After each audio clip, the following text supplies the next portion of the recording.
जय माता की।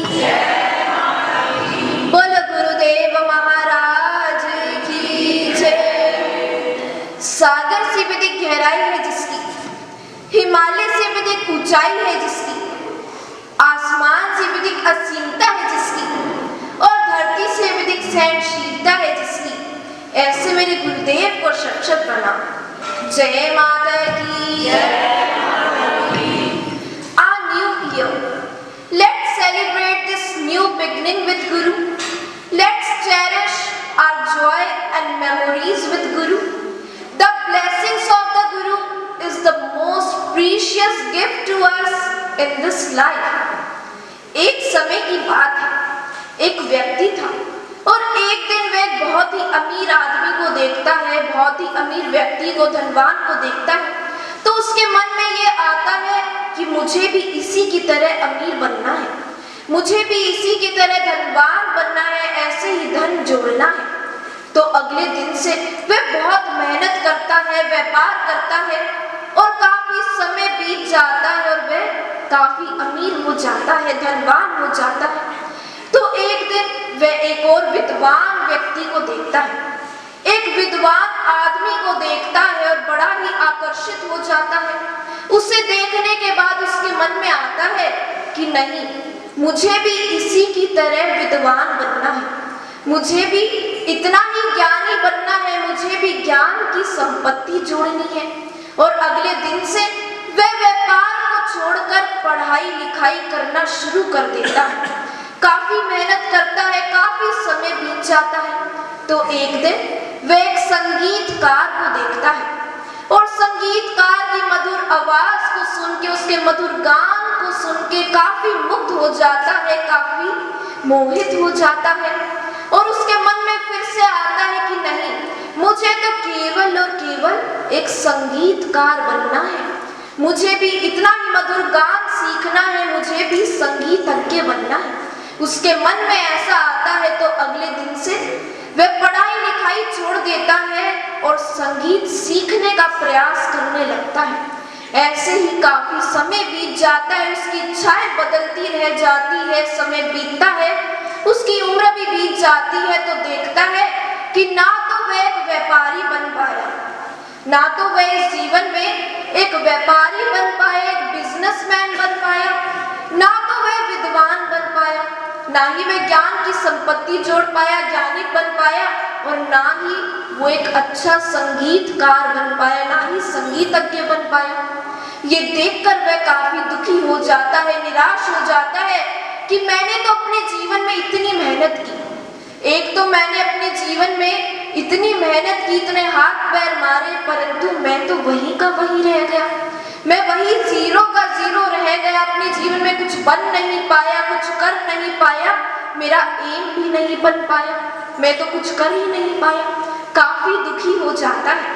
तो एक दिन उसकी मुलाकात एक बहुत बड़े संत महात्मा जी से होती है और वह अपना सारा दुख महात्मा जी को सुनाता है, उन्हें बताता है।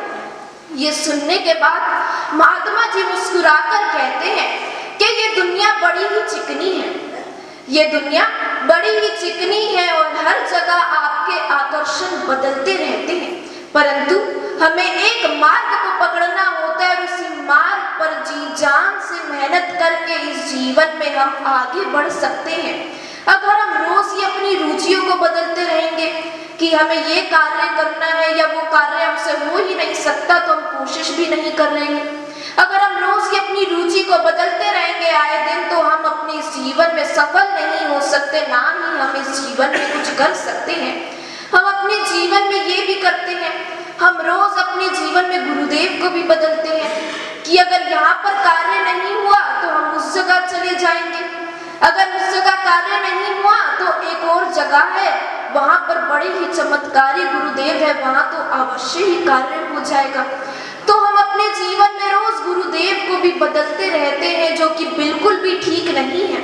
गुरु बनाने हैं तो गुरुदेव ऐसे होने चाहिए जो हमारे दुखों को दूर कर दे, जो हमारी परेशानी को दूर करे और हमें भगवान का, माँ भगवती का राह दिखा दे, जो हमें सच्चाई का मार्ग दिखाए। गुरुदेव ऐसे होने चाहिए क्योंकि धन का हरण करने वाले गुरु तो बहुत हैं, कमी नहीं है। इस संसार में धन का हरण करने वाले गुरु तो बहुत है, परंतु दुखों का हरण करने वाले गुरु बड़े ही दुर्लभ हैं। हमारे दुखों को जो दूर करते हैं ऐसे गुरु बड़े दुर्लभ हैं, और जब वो मिल जाते हैं तो बड़े ही भाग्य की बात होती है। जो गुरु सदैव हमारे दुख में, हमारे सुख में हमारे साथ देते हैं, ऐसे गुरुदेव को हमें कभी छोड़ना नहीं चाहिए, इस जीवन में कभी गंवाना नहीं चाहिए। जय हो, जोरदार तालियां। जय माता की।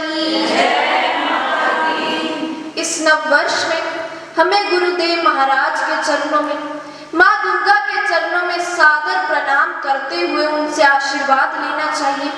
पैसे को आप चाहे कैसे भी मोड़ कर रख लीजिए, आप एक नोट को अपनी जेब में चाहे कैसे ही मोड़ कर रख लीजिए, परंतु उसकी कीमत कभी कम नहीं होती, उस नोट की वैल्यू कभी कम नहीं होती। ऐसा ही व्यक्तित्व हमारा होना चाहिए।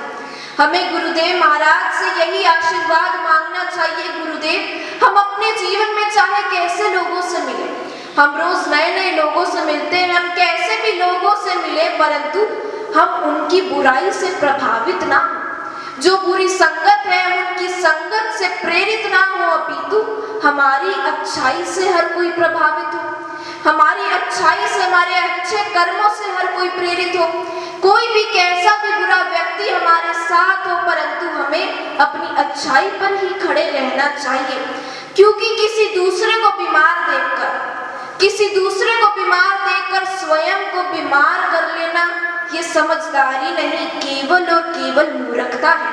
तो यह मूर्खता हमसे इस जीवन में ना हो, ऐसा आशीर्वाद गुरु महाराज से लेना चाहिए। और जो हमारा ये संबंध है गुरुदेव के साथ, बड़ा ही अनमोल है, बड़ा ही प्यारा और पवित्र संबंध जो गुरुदेव महाराज के साथ है, ये हमारा संबंध सालों साल तक ऐसे ही चलता रहे, जन्मों जन्म तक चलता रहे, और भगवान जैसे गुरु हमें हर जन्म में मिले, ऐसा आशीर्वाद माँ भगवती से, माँ दुर्गा से लेना चाहिए। और जो हम नए साल में प्रण लेते हैं, हम रेजोल्यूशन भी लेते हैं, हम प्रण भी लेते हैं, तो हमारा प्रण ये होना चाहिए कि अपने भले के साथ हम हर किसी का भला करें, हम इस जीवन में हर किसी का उद्धार करें, हम अधिक देने के योग्य बने, हर किसी को गुरु नाम की, गुरु महाराज की राह हम दिखाएं। ये हमारा नए साल का प्रण होना चाहिए गुरु महाराज के और माँ भगवती के चरणों। बोलो गुरुदेव महाराज की जय।